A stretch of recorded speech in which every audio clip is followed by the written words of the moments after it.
Hello everyone, एक बार फिर Shri nursing classes की इस ऑनलाइन प्लेटफॉर्म पे आपका स्वागत है। दोस्तों, कल की क्लास में हमने टिश्यूज को डील किया था कि टिश्यू कितने तरह के होते हैं। तो हमने मेजरली 4 तरह के टिश्यू के बारे में पढ़ा था। पहला था बच्चों आपका एपिथेलियल टिश्यू, दूसरा था मस्कुलोस्केलेटल टिश्यू, नर्वस टिश्यू और लास्ट में बच्चों कनेक्टिव टिश्यू। तो कल हम एपिथेलियम टिश्यू के बारे में हर एक चीज देखा हमने कि एपिथेलियम टिश्यू क्या होता है, उसके कितने टाइप्स होते हैं और एपिथेलियम टिश्यू का फंक्शन क्या होता है बच्चों। और आज की क्लास जो आज का सेशन होने वाला है उसमें हम देखने वाले बच्चों कि ये नर्वस टिश्यू क्या होता है और स्ट्रक्चर क्या होता है बच्चों न्यूरॉन्स का। नर्वस टिश्यू के अंदर क्या होता है बच्चों, न्यूरोग्लियल सेल होता है, न्यूरॉन सेल होता है, उसके बारे में हम डील करेंगे। तो उसका स्ट्रक्चर कैसा होता है, टाइप्स कितना होता है, मतलब न्यूरॉन कितने तरह के होते हैं और नर्वस टिश्यू के अंदर कौन कौन से सेल पाए जाते हैं, cells of nervous tissue. Clear है बच्चों। उसके बाद आज के लेक्चर में ही हम देखने वाले हैं कि मस्कुलोस्केलेटल टिश्यू क्या होता है, जिसको मस्कुलर टिश्यू भी बोला जाता है और उसके कितने टाइप्स होते हैं, उसके कितने बच्चों प्रकार हैं, कितने टाइप्स हैं, उसके क्या क्या फंक्शन है, आज के सेशन में हम डील करने वाले हैं। इसलिए बच्चों क्लास को एंड तक जरूर देखिएगा। तो चलिए क्लास को स्टार्ट करते हैं। सबसे पहला टर्म है बच्चों नर्वस टिश्यू। नर्वस टिश्यू होता क्या है बच्चों, नर्वस टिश्यू होता क्या है और बच्चों ये टिश्यू कहां पे पाया जाता है, यानी कि नर्वस टिश्यू क्या है बच्चों, कहां पे आपको देखने को मिलता है। तो it is primarily found in brain, spinal cord and nerves, यानी कि ब्रेन में बच्चों, स्पाइनल कॉर्ड में और नर्व्स में, ये 3 जगह आपको नर्वस टिश्यू देखने को मिलेगा। यानी कि जिस नर्वस टिश्यू से मिलके क्या बनता है बच्चों, आपका ब्रेन बना हुआ है, आपका स्पाइनल कॉर्ड बना हुआ है और जितने भी नर्व्स हैं जो क्या करते हैं आपके बॉडी के अंदर कंट्रोल कोऑर्डिनेशन का काम करते हैं, इंपल्स को एक दूसरे जगह पे ट्रांसमिट करने का काम करते हैं बच्चों। तो ये क्या है बच्चों, उसको नर्व्स बोला जाता है। क्या बोला जाता है, नर्व्स। जैसे कि आपको कांटा वगैरह चुभ जाता है, फिर कुछ गर्म चीज पे हाथ रख देते हैं, चाहे किसी चीज को सेंस करना होता है, तो ये न्यूरॉन्स के माध्यम से ही हो पाता है बच्चों। न्यूरॉन्स क्या करता है, वहां के मैसेज को डायरेक्ट ब्रेन तक लेके जाता है, फिर ब्रेन से मैसेज ट्रांसमिट होता है, बैक फ्लो होता है। क्लियर है। तो हम इसको भी डील करने वाले हैं इसी सेशन में बच्चों की ये जो मोटर न्यूरॉन होता है, सेंसरी न्यूरॉन होता है, उसका काम कैसे होता है। एक होता है मिक्स न्यूरॉन भी होता है बच्चों। तो आप लोग अच्छे से इस क्लास को देखिए। तो हमने क्या देखा कि ब्रेन में, स्पाइनल कॉर्ड में और नर्व्स में क्या पाया जाता है, नर्वस टिश्यू पाया जाता है, यानी कि नर्वस टिश्यू से मिलकर के ये सारा चीज बना होता है। सबसे पहला बच्चों न्यूरॉन्स।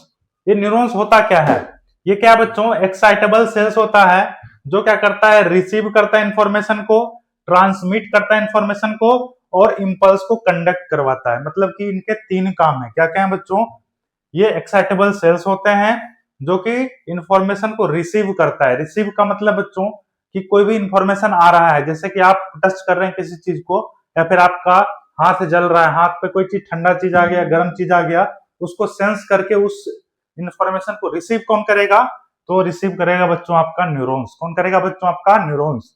उसके बाद ट्रांसमिट करने का काम करता है, वहां से ट्रांसफर भी करता है, कहा, ब्रेन तक ट्रांसफर करता है उस इंफॉर्मेशन को।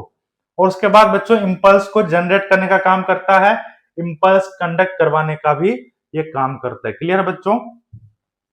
This regulate all the body functions and maintain body responses. Body का जितना सारा का फंक्शन होता है, यानी कि बॉडी के अंदर जितना सारा क्रिया होता है, जो भी काम होता है, वो न्यूरॉन सेल भी क्या करता है, फंक्शन को कोऑर्डिनेट करता है, मेंटेन करके रखता है। और उसके बाद बच्चों जितना भी बॉडी के अंदर रिस्पॉन्स है, यानी कि आप गर्म चीज पे हाथ रखते हैं, तुरंत आप क्या करते हैं, हाथ को पीछे की ओर खींच लेते हैं।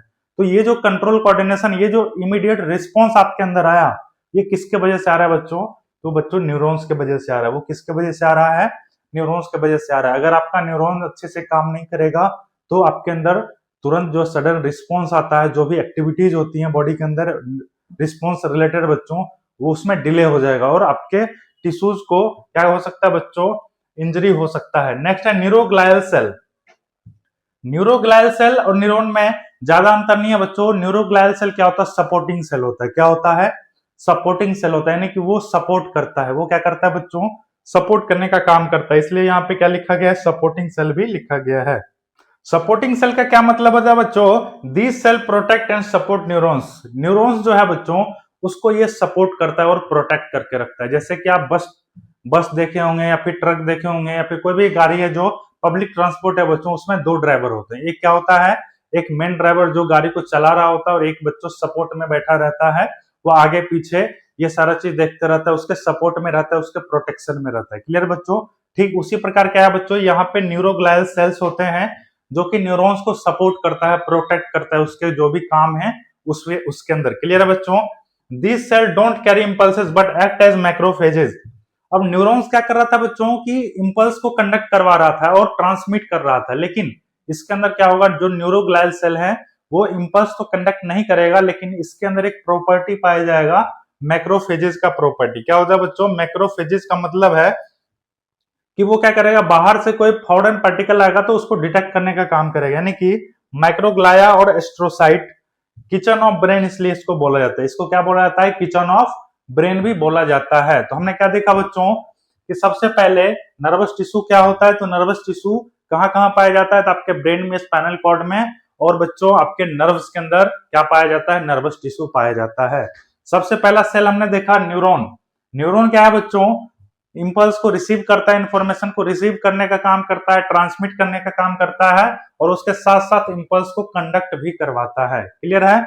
उसके बाद हमने देखा बच्चों ये बॉडी के जितने सारे फंक्शन है, यानी कि ऑल फंक्शन क्या करता है, ये सारे फंक्शन को मेंटेन करता है, रेगुलेट करता है, और उसके साथ साथ बच्चों बॉडी के जितने सारे रिस्पॉन्स है उसको भी मेंटेन करने का काम करता है। अगर हम बात करें न्यूरोग्लायल सेल या फिर न्यूरोग्लिया, न्यूरोग्लिया क्या होता है? ये सपोर्टिंग सेल है। क्या है? ये सपोर्टिंग सेल है, और ये न्यूरॉन्स को क्या करता है? सपोर्ट करने का काम करता है, न्यूरॉन्स को सपोर्ट करने का काम करता है, उसको प्रोटेक्ट करता है। क्लियर है बच्चों? तो आई होप आपको ये दोनों सेल समझ में आ गया होगा। चलिए आगे बढ़ते हैं, तो देखते हैं नेक्स्ट हमारा कौन सा सेल होने वाला है।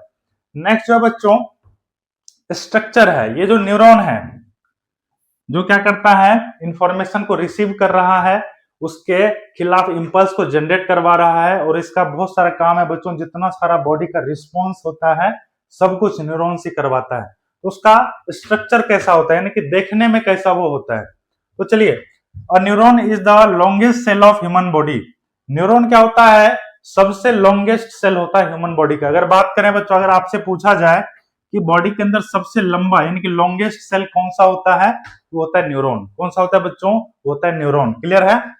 अगर हम बात करें न्यूरॉन्स की संरचना का, तो आप देख सकते हैं ये इस तरह से एक होता है, एक सीरियल आता था बच्चों, उसमें एक जादुई पेन होता था, उस तरह से ये क्या है बच्चों, न्यूरॉन का संरचना होता है।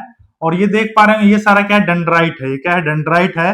ये बीच में ये पोर्शन है बच्चों, इसको न्यूक्लियस बोला जाता है, और ये वाला पोर्शन है सेल बॉडी है ये।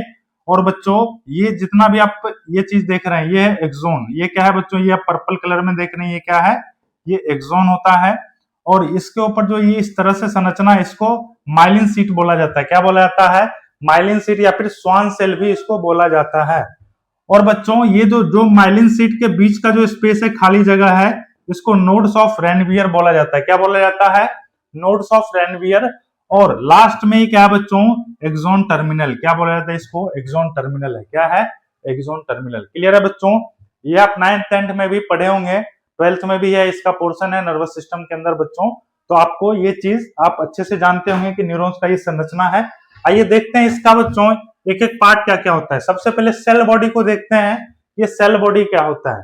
सेल बॉडी क्या होता है बच्चों? It contain nucleus and Nissl granules.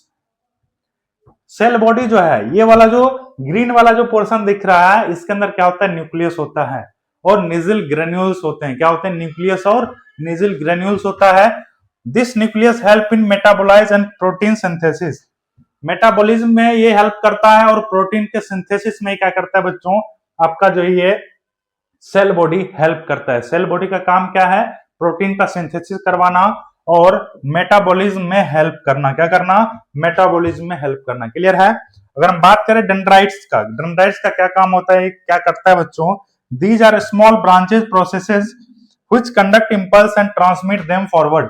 जो आप कई डेंड्राइट देख रहे हैं, ये बहुत सारा संरचना देख रहे हैं सबके कॉर्नर पे बच्चों, ये क्या होता है? डेंड्राइट होता है, और इसी का मेन काम होता है। ये क्या करता है? जैसे इंफॉर्मेशन आया तो एक न्यूरॉन से दूसरे न्यूरॉन में क्या करना है? दूसरे जगह उस इंफॉर्मेशन को ट्रांसमिट करना होता है। तो ये ट्रांसमिट यानी कि ट्रांसफर कैसे करेगा? तो ये डेंड्राइट के द्वारा ही ट्रांसफर होगा। डेंड्राइट से क्या रहता है? दूसरा न्यूरॉन जुड़ा हुआ रहता है, वहीं से वो इंफॉर्मेशन आपका कैरी हो जाता है, वहीं से इंफॉर्मेशन ट्रांसमिट हो जाता है। और इंपल्स भी कंडक्ट करता है। क्या करता है बच्चों? ये पोर्शन देख रहे हैं, ये इम्पल्स कंडक्ट करके और फिर वो आगे ट्रांसफर कर देता है, वो इम्पल्स को आगे ट्रांसफर कर देता है। वो किसका काम है? तो आपका ये डेंड्राइट का काम है। डेंड्राइट का काम क्या है? इम्पल्स को बनाना और उसको आगे ट्रांसफर करना, यानी कि आगे ट्रांसमिट करना। क्लियर है? अगर हम बात करें बच्चों एक्सोन की, एक्सोन क्या होता है? ये जो पर्पल वाली लाइन देख रहे हैं, ये पूरा जो पर्पल वाली लाइन देख रहे हैं, ये पूरा एक्सोन होता है। एक्सोन का काम क्या है? तो ये लॉन्ग रॉड जैसा संरचना है। रॉड देख रहे हैं आप, ये रॉड जैसा दिख रहा है। तो ये कैसा होता है? रॉड लाइक स्ट्रक्चर होता है जो क्या करता है? Which transmit these nerve impulse from cell body to the axon terminal. यानी कि अब क्या है कि सेल बॉडी के पास ये जो डेंड्राइट है, ये क्या कर दिया आपका? ये जो डेंड्राइट है बच्चों, ये इम्पल्स को बना के उसको ट्रांसफर कर दिया, और ट्रांसफर करने के बाद ये सेल बॉडी से क्या हुआ? ये इंफॉर्मेशन ट्रांसमिट हो गया एक्सोन टर्मिनल तक। और ये ट्रांसमिट कौन किया? ये इंफॉर्मेशन को ट्रांसमिट किसने किया बच्चों? तो वो एक्सोन किया। एक्सोन के द्वारा क्या होता है?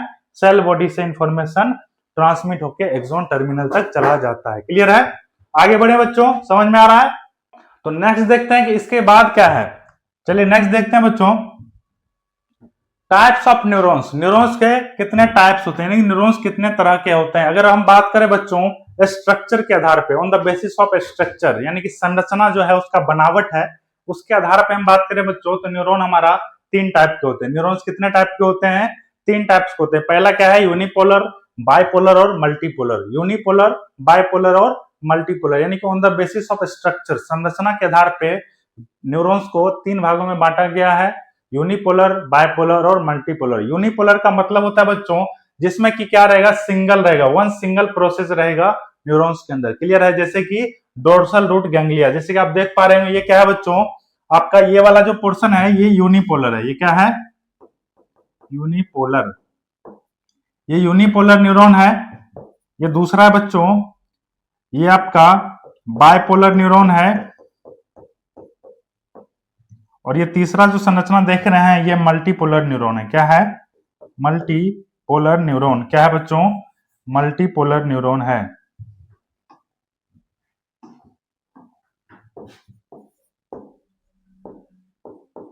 Multipolar neuron. क्लियर है? तो यूनिपोलर का मतलब ही होता है बच्चों एक पोल। क्या होगा इसमें? एक पोल होगा, यानी कि it only have one single process. अगर एग्जांपल की बात करें तो डोर्सल रूट गैंग्लिया के अंदर क्या होता है? यूनिपोलर न्यूरॉन पाया जाता है, यूनिपोलर न्यूरॉन होता है। अगर हम बात करें बाइपोलर न्यूरॉन की, बाइपोलर का मतलब 2 होता है, 2 इसके अंदर पोल्स पाए जाएंगे। In this type of neurons one dendrite plus one axon is present, यानी कि ये क्या है बच्चों? ये जो आप डेंड्राइट देख रहे हैं, एक डेंड्राइट ये हो गया और दूसरा बच्चों ये एक्सोन ये हो गया, यानी कि एक डेंड्राइट होगा और एक एक्सोन होगा, उसको क्या बोलेंगे? बाइपोलर। एग्जांपल में रेटिना ऑफ ह्यूमन आई या फिर ईयर। रेटिना ऑफ ह्यूमन आई और ईयर के अंदर क्या होता है बच्चों? आपका बाइपोलर न्यूरॉन होता है। क्या होता है? बाइपोलर न्यूरॉन होता है। अगर हम बात करें मल्टीपोलर न्यूरॉन की, तो मल्टीपोलर न्यूरॉन जैसे कि आप प्रीवियस संरचना देखे थे, ये वाला जो संरचना है बच्चों, ये क्या है? मल्टीपोलर न्यूरॉन है। क्या है? मल्टीपोलर न्यूरॉन होता है। इसके अंदर क्या है कि the neuron in which multiple dendrite are present in additional to single axon. अब एक एक्सोन से क्या होता है? बहुत सारे क्या होते हैं बच्चों?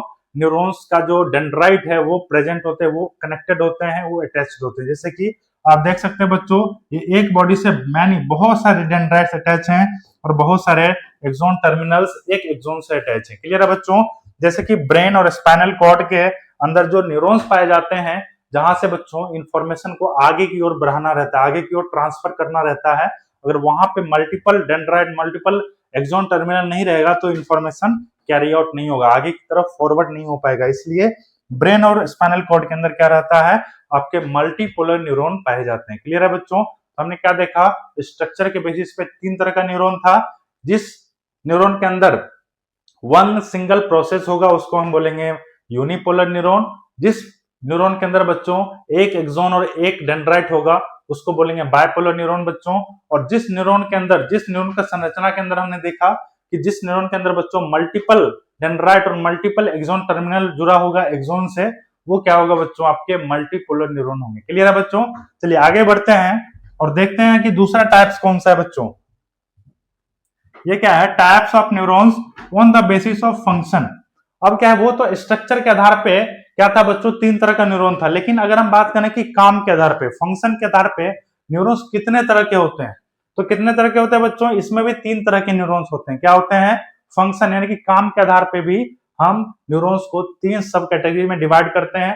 पहला है हमारा सेंसरी न्यूरॉन, दूसरा है मोटर न्यूरॉन, तीसरा है मिक्स्ड न्यूरॉन। क्या है बच्चों, सेंसरी, मोटर और मिक्स्ड न्यूरॉन। सेंसरी का मतलब है बच्चों एफरेंट, इसको मेडिकल टर्म में एफरेंट बोला जाता है। मोटर न्यूरॉन को इफरेंट बोला जाता है और मिक्स्ड को इंटरसेंसरी बोला जाता है। क्या बोला जाता है, इंटरसेंसरी न्यूरॉन। क्लियर है। तो समझते हैं सबसे पहले बच्चों, ये जो सेंसरी न्यूरॉन है, जो एफरेंट न्यूरॉन है, वो क्या होता है। These carry impulses from receptor to CNS, यानी कि बच्चों एक रास्ता है, रास्ता मतलब पाथवे जिसको बोल सकते हैं। अब एफरेंट न्यूरॉन जो आपका सेंसरी न्यूरॉन है, वो क्या करेगा, सेंस करने का काम करेगा। याद कैसे रख सकते हैं, एस फॉर सेंसरी और एस फॉर सेंस। आपको सेंस करना, जैसे कि हम किसी चीज को छू रहे हैं, किसी ठंडे चीज को छू रहे हैं अगर, तो वो सेंस कर रहे हैं। क्या कर रहे हैं, सेंस कर रहे हैं। पर्टिकुलर स्टिमुलाई से वहां से सेंस करके हमारे ब्रेन तक लेके जाएगा वो सारा इंफॉर्मेशन। ये कौन सा न्यूरॉन इंफॉर्मेशन ले जाएगा बच्चों, सेंसरी न्यूरॉन। कौन ले जाएगा, सेंसरी न्यूरॉन। यानी कि क्या करेगा, इंपल्सेस को कैरी करेगा कहां से, रिसेप्टर से लेकर के सीएनएस तक। कहां तक बच्चों, रिसेप्टर से लेकर सेंट्रल नर्वस सिस्टम तक जो भी रिस्पॉन्स को कैरी आउट किया जाता है किसमें, सेंसरी न्यूरॉन में। सिंपल सीधी शब्द में आप समझ सकते हैं बच्चों, अगर आप किसी चीज को छू रहे हैं, महसूस करने की कोशिश कर रहे हैं, तो वो ऑब्जेक्ट को आपके ब्रेन तक जो पहुंचाने का काम करता है, कौन करता है, सेंसरी न्यूरॉन करता है। क्लियर है। पाथवे देख सकते हैं, रिसेप्टर टू सीएनएस। अगर मोटर न्यूरॉन की बात करें तो मोटर न्यूरॉन कौन सा होता है, जिसको आप इफरेंट न्यूरॉन भी बोलते हैं। ये क्या होता है, these carry information from CNS to effectors. यानी कि अब अगर आप गर्म चीज पे हाथ रखे तो वहां से क्या हुआ कि तुरंत इंफॉर्मेशन जो है सेंसरी न्यूरॉन के माध्यम से आपके सेंट्रल नर्वस सिस्टम तक आ गया। अब सेंट्रल नर्वस सिस्टम क्या करेगा, आपके जो पर्टिकुलर स्टिमुलाई, जैसे आपका हाथ है उसको हटाने के लिए क्या करेगा, तुरंत रिस्पॉन्स करेगा, इंपल्स जनरेट करवा के भेजेगा। तो ये वाला जो पाथवे है बच्चों, इसको क्या बोला जाता है, मोटर न्यूरॉन। यानी कि आपको पर्टिकुलर रिस्पॉन्स करने के लिए जो न्यूरॉन्स काम करेगा वो मोटर न्यूरॉन होगा। तो वहां से सीएनएस से क्या जाएगा, वो पर्टिकुलर रिसेप्टर पे क्या जाएगा बच्चों, इंफॉर्मेशन जाएगा, आप तुरंत वहां से हाथ हटा लीजिए, नहीं तो सेल क्या हो जाएगा, डेड हो जाएगा। तो ये क्या होगा बच्चों, पाथवे इसका सीएनएस टू इफेक्टर्स। यानी कि आपके दिमाग से जो सेंट्रल नर्वस सिस्टम से जो रिस्पॉन्स गया बच्चों, ये कौन सा होगा, मोटर न्यूरॉन होगा। कौन सा होगा बच्चों, मोटर न्यूरॉन। क्लियर है बच्चों। अगर हम बात करें मिक्स्ड की, यानी कि मिक्स्ड मोटर सेंसरी दोनों होगा, इसको इंटरसेंसरी भी बोला जाता है। These primarily connect neuron in CNS reflexes pathway. इसमें क्या होता है कि ये कनेक्ट करता है न्यूरॉन्स को सीएनएस से। अगर न्यूरॉन को सीएनएस से कनेक्ट करवाने का काम करेगा, वो कौन सा होगा बच्चों, मिक्स्ड न्यूरॉन होगा। कौन सा होगा, मिक्स्ड न्यूरॉन होगा। बेसिकली आपके जो एग्जाम पॉइंट ऑफ व्यू से दो चीज ज्यादा पूछा जाता है, सेंसरी और मोटर न्यूरॉन के अंदर डिफरेंसेस। सेंसरी का मतलब है किसी चीज को सेंस करके आपके सेंट्रल नर्वस सिस्टम तक आपको इंफॉर्मेशन को पहुंचाता है, और वही इंफॉर्मेशन के अगेंस्ट जो भी रिस्पॉन्स होता है, वो अगर सेंट्रल नर्वस सिस्टम से लेकर के जो रिसेप्टर तक जनरेट होता है बच्चों, यही पाथवे क्या कहलाता है, मोटर न्यूरॉन कहलाता है। यानी कि जो रिस्पॉन्स आपके ब्रेन तक आया वो सेंसरी हुआ, जो रिस्पॉन्स ब्रेन से उस स्टिमुलाई तक गया वो क्या होगा बच्चों, मोटर न्यूरॉन होगा। क्लियर है बच्चों। आई होप बच्चों आपको समझ में आ गया होगा कि ये दोनों जो सेंसरी और मोटर न्यूरॉन है, दोनों के बीच में क्या डिफरेंसेस है। क्लियर है। चलिए आगे बढ़ते हैं, देखते हैं बच्चों। यहाँ पे दो टर्म है, एक है माइलिनेटेड और दूसरा है बच्चों नॉन माइलिनेटेड। क्या है, माइलिनेटेड न्यूरॉन्स और दूसरा है नॉन माइलिनेटेड न्यूरॉन्स। जो एक्सॉन्स देखे थे बच्चों, तो एक्सॉन्स के ऊपर में क्या था, माइलिन सीट प्रेजेंट था, जिसको स्वान सेल भी बोला जाता है। तो वो माइलिन सीट जिसके ऊपर प्रेजेंट होगा वो माइलिनेटेड न्यूरॉन होगा, और जिस न्यूरॉन्स के ऊपर, जिस एक्सॉन के ऊपर माइलिन सीट प्रेजेंट नहीं होगा बच्चों, वो कौन सा होगा, नॉन माइलिनेटेड न्यूरॉन्स होगा। क्लियर है।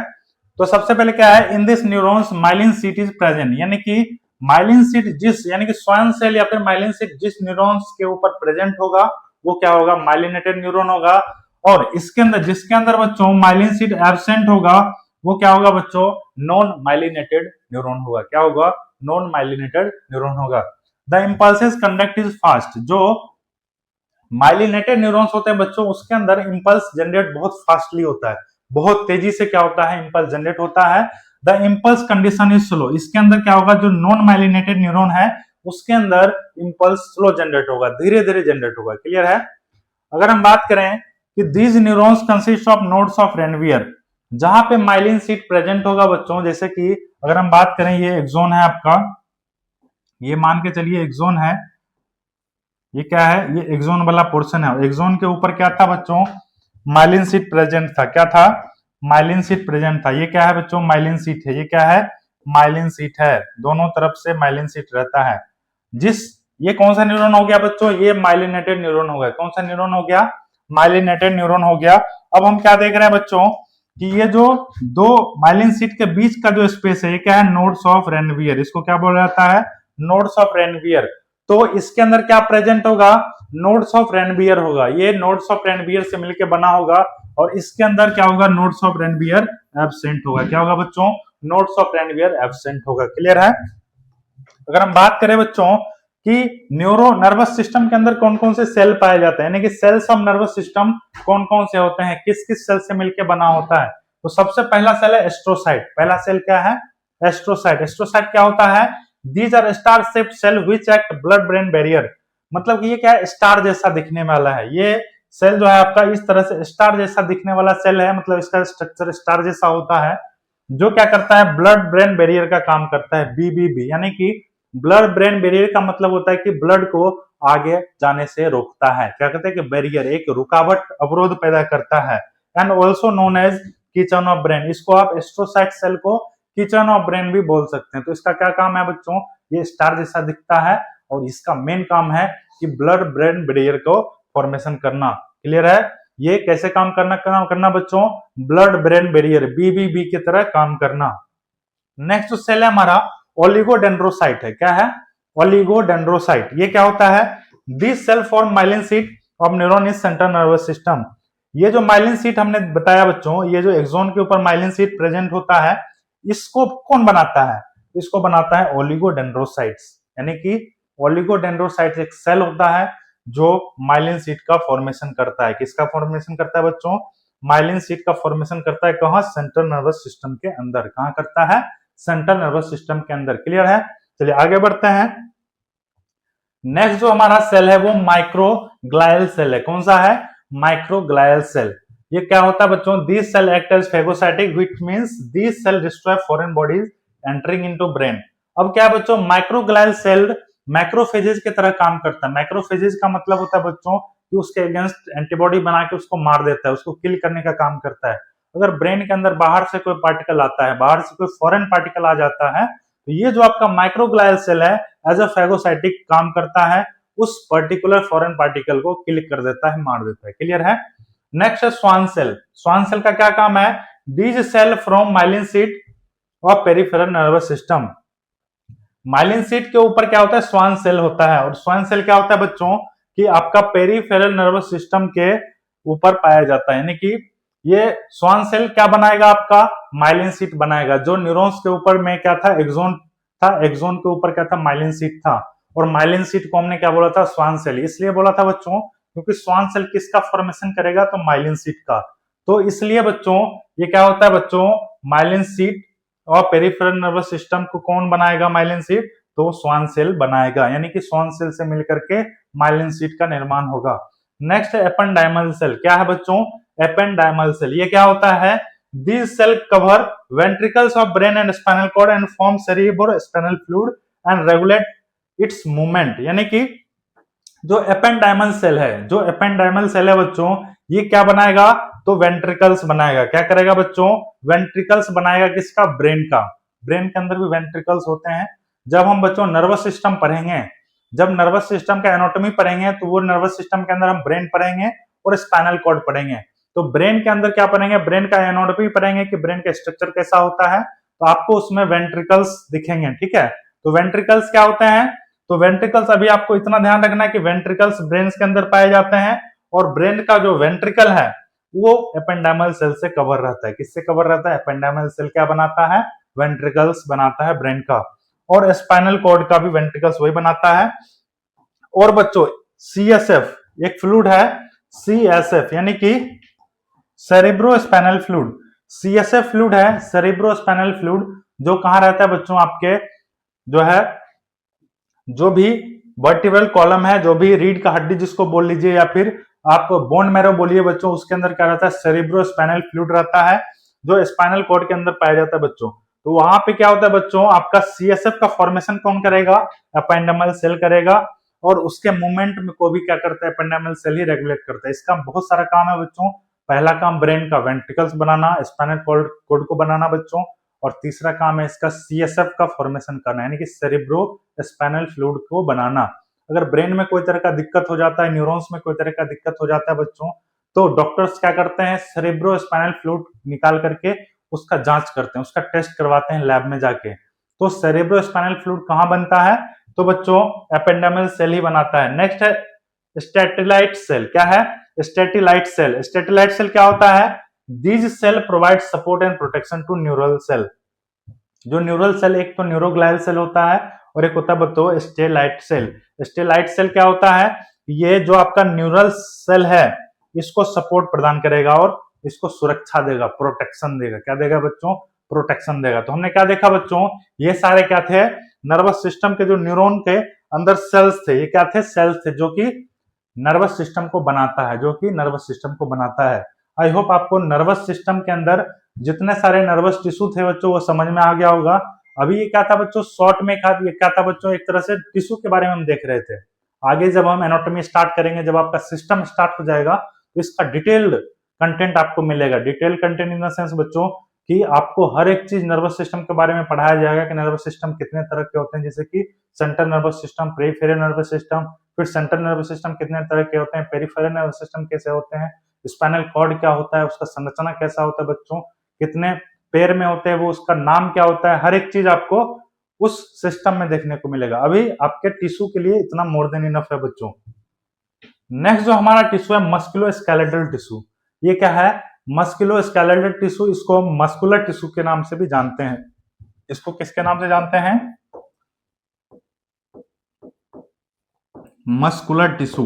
अगर मस्कुलर टिश्यू आता है बच्चों तो वो भी किसकी बात कर रहा है, मस्कुलोस्केलेटल टिश्यू की ही बात कर रहा है। क्लियर है। अगर हम बात करें तो दीज मसल्स आर कैरेक्टराइज्ड और specialized from for movement and contraction, therefore these require higher amount of energy and oxygen.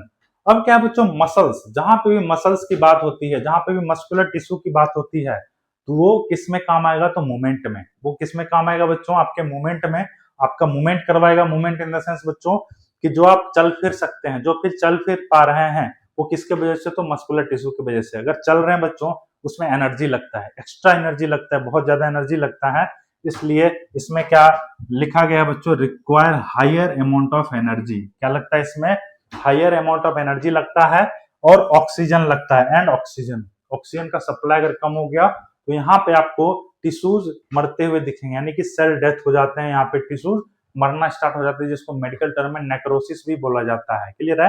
आपका स्किन ब्लूइश डिस्कलरेशन जैसा हो जाएगा, साइनोसिस हो जाएगा आपके बॉडी के अंदर। क्लियर है।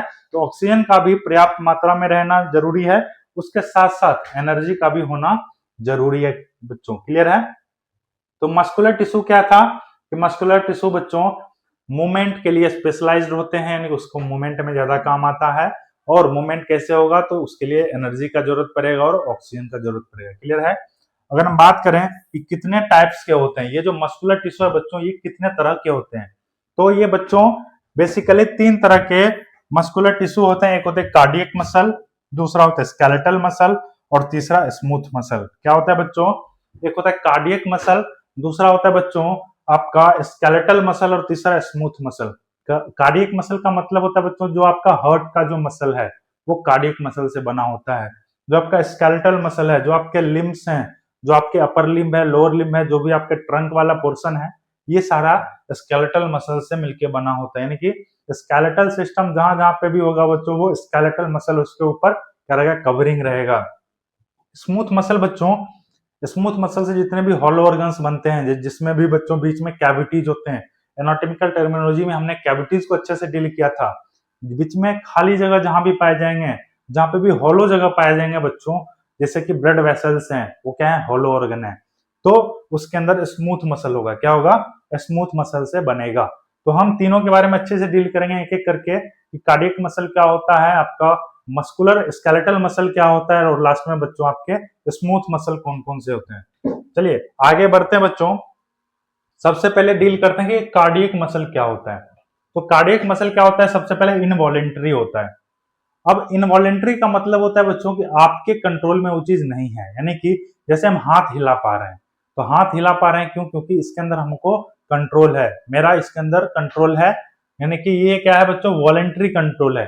अगर हम इसको इंग्लिश में बोलें तो ये क्या है, वॉलेंट्री कंट्रोल है। आप दौड़ पा रहे हैं, बैठ पा रहे हैं, ये क्या है बच्चों, वॉलेंट्री कंट्रोल है। आप जो खाना खाते हैं वो पाचन का क्रिया होता है, डाइजेशन का क्रिया होता है, क्या वो आपके कंट्रोल में है? अगर आप चाहेंगे तो डाइजेशन को बंद कर सकते हैं? तो बिल्कुल नहीं बच्चों। जो आपका हार्ट धड़क रहा है उसको आप बंद कर सकते हैं? तो नहीं, बिल्कुल बच्चों।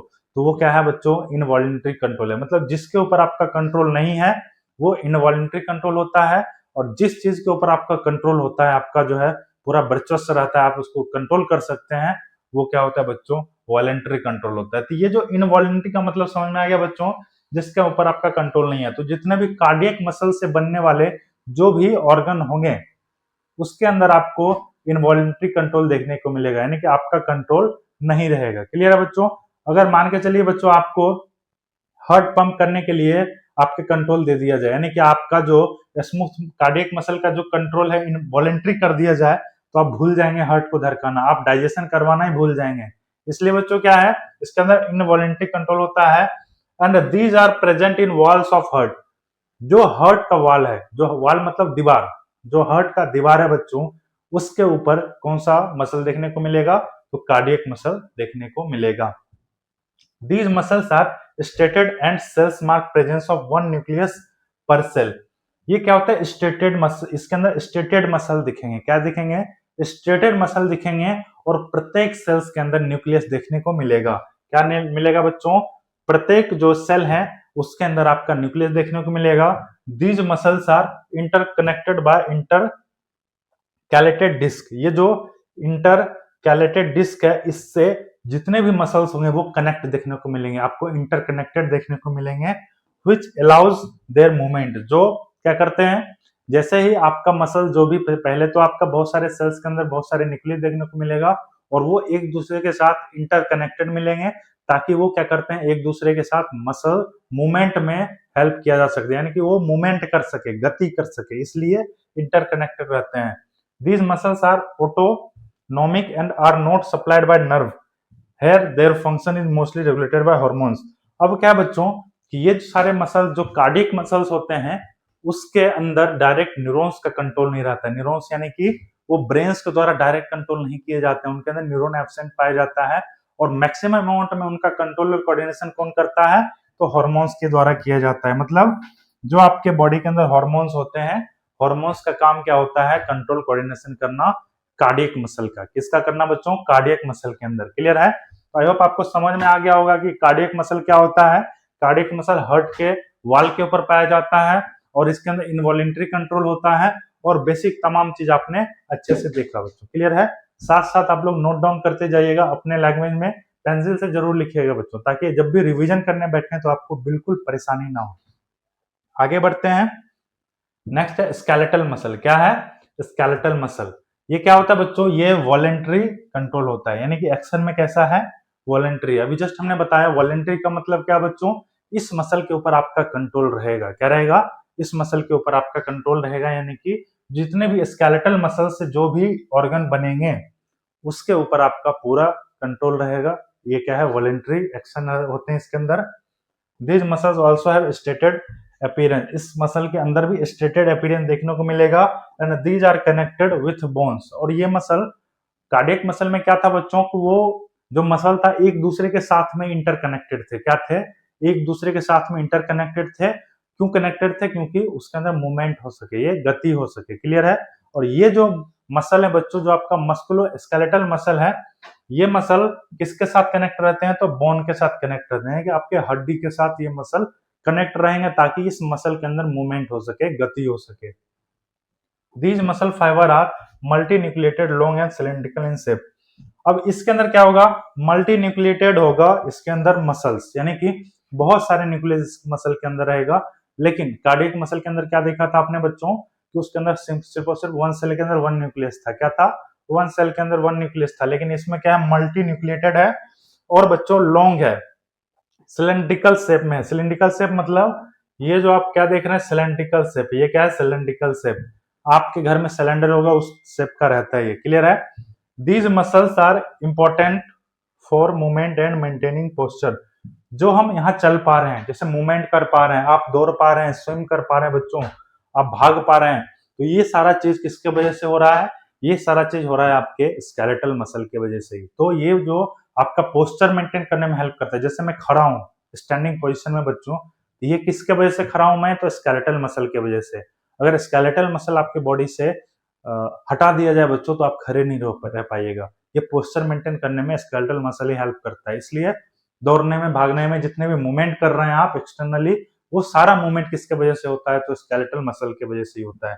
These muscles are controlled by somatic nervous system. अब सोमैटिक नर्वस सिस्टम, ये चीज आपके लिए नया लग रहा होगा। नया इसलिए लग रहा होगा बच्चों कि सोमैटिक नर्वस सिस्टम सर होता क्या, हमने तो नर्वस सिस्टम के बारे में पढ़ा ही नहीं है।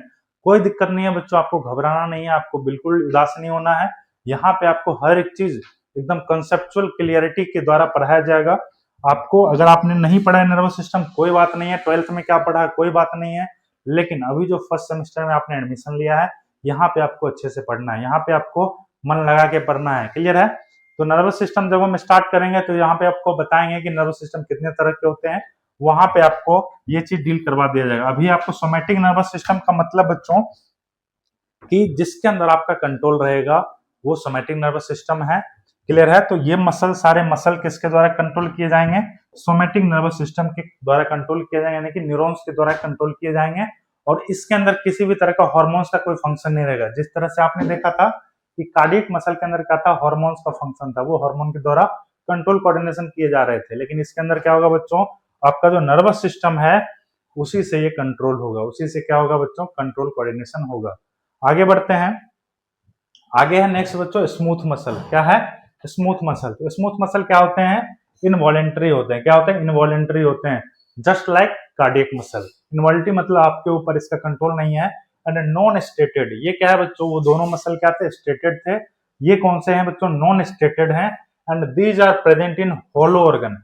जितने भी हॉलो ऑर्गन है, खाली जगह जहां पे भी है, जिस ऑर्गन के अंदर, जैसे आपको बता रहे हैं ब्लड वेसल्स है, स्टमक है, इंटेस्टाइन है, रेस्पिरेटरी पैसेज है, यूट्रस है बच्चों, यूरिनरी ब्लैडर है, ये सब क्या है बच्चों, खाली ऑर्गन है। यूरिनरी ब्लैडर खाली है, इसके अंदर यूरिन कलेक्शन होता है।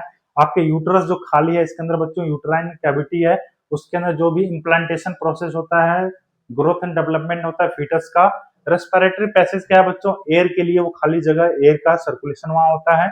इंटेस्टाइन में बच्चों आपका फूड पार्टिकल्स का मूवमेंट होता है, स्टमक में फूड पार्टिकल्स होता है, ब्लड वेसल्स में आपके क्या रहते हैं, ब्लड रहते हैं। क्या रहते हैं बच्चों, इसके अंदर ब्लड रहते हैं। तो ये सारे क्या है बच्चों, खाली जगह है।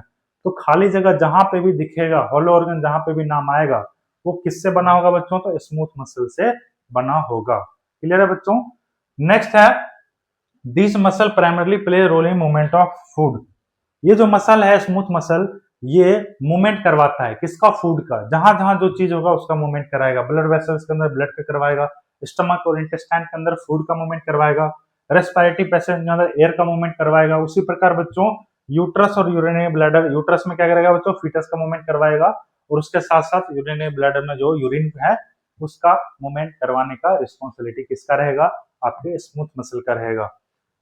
ठीक है, act as passage of for gases in respiration tract and regulate blood pressure. हर एक चीज हमने आपको अच्छे से समझाया बच्चों। जो ब्लड प्रेशर है वो भी कौन मेंटेन करेगा, स्मूथ मसल ही रेगुलेट करेगा। अगर नेक्स्ट बात करें तो बच्चों ये सारा था आपका आज का सेशन के बारे में। तो आज के सेशन में हमने क्या क्या देखा, आइए एक बार नजर दोहरा लेते हैं बच्चों। नर्वस टिश्यू के बारे में हमने अच्छे से देखा, न्यूरॉन्स का स्ट्रक्चर हमने अच्छे से पढ़ा बच्चों। उसके साथ साथ टाइप्स ऑफ न्यूरॉन देखा कि न्यूरॉन्स कितने तरह के होते हैं, नर्वस टिश्यू के अंदर कौन कौन से सेल से मिलकर नर्वस टिश्यू बनता है, और मस्कुलोस्केलेटल टिश्यू अच्छे से पढ़ा और उसके टाइप्स को देखा। 3 टाइप्स को अच्छे से हमने समझने की कोशिश किया बच्चों। आई होप आपको ये क्लास समझ में आया होगा। अगर क्लास समझ में आता है बच्चों तो कमेंट जरूर कीजिए। एक प्यारा सा कमेंट करने से क्या होता है, मुझे मोटिवेशन मिलता है और आपके लिए मेहनत करने के लिए बच्चों। वीडियो को लाइक जरूर कीजिए, और ये वीडियो बच्चों सभी नर्सिंग दोस्तों के साथ जरूर शेयर कीजिए। तो मिलते हैं अगली क्लास में बच्चों, तब तक पढ़ते रहिए, बढ़ते रहिए और एक नर्सिंग ऑफिसर बनकर दिखाइए। आपका बहुत बहुत धन्यवाद।